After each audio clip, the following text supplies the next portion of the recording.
Have you ever started a book that felt like a five-star masterpiece, only to watch it slowly crash and burn into a one-star wreck? Today, we're talking about the hunter of the other world who is being misunderstood. It's a story with a brilliant premise that got sacrificed at the altar of endless dragging and blatant nationalism. The story is about an alien from a magically advanced planet named Alfieri. He reincarnates into the body of an F-rank human hunter named Kim Kiryeo to escape work. He's powerful in terms of knowledge, but his human body is weak. It's a classic misunderstanding trope where everyone thinks he's a god, and for the first 80 chapters, it's actually pretty fun. At first, the misunderstanding is fresh.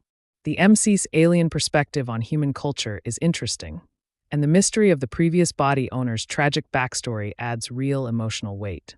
I was genuinely invested in seeing Kiryeo get his dragon lungs back to regain his true power.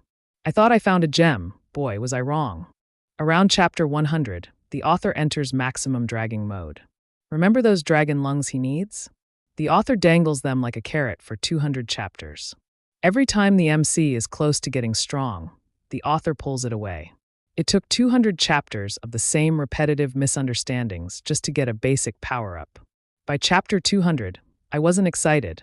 I was just annoyed. The MC becomes a total doormat. He's frugal and selfless to a fault. At one point, he saves a billionaire 5 billion won, and when asked what he wants, he picks a cheap necklace instead of the item that would solve his magic problem. He's weak, he's a pussy about his growth, and then he acts surprised when he gets beaten up. What did you expect, dude? You spent 300 chapters doing nothing. The characters are flat, one-sided glazers whose only job is to tell the MC how great he is. And then there's Kong Chang-ho. This guy is a scumbag who tries to kill people and steal the MC's power, yet the MC does nothing. Why is he still alive? Because he's a Korean S-class. The author kills off interesting foreign hunters like Brooklyn, but keeps this little bitch alive just to protect the Korean Pride roster. The plot structure is a mess of filler. The Rakshasa Temple arc? Completely ruined by a boring political subplot. The suspense? Dead, because the author spends half the time inside the villains' heads explaining their master plans before they even happen. There is no tension, no world building for Alfieri, and half of every chapter is just cringy dialogue of people praising the MC.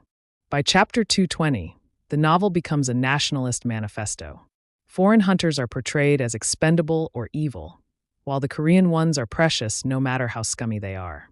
The alien MC, who should care about the whole Earth, suddenly only cares about Korea and eating Korean food.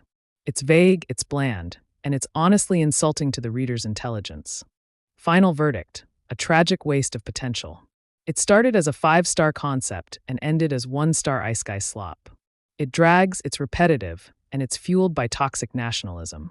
If you want to read 300 chapters of people jerking off a doormat MC while the plot stands still, go ahead. Otherwise, stay far away. 2 out of 10. And I'm being generous. Do you think the misunderstanding trope is overused, or did this author just execute it poorly? And why do so many novels fall into the nationalism trap? Let's argue in the comments.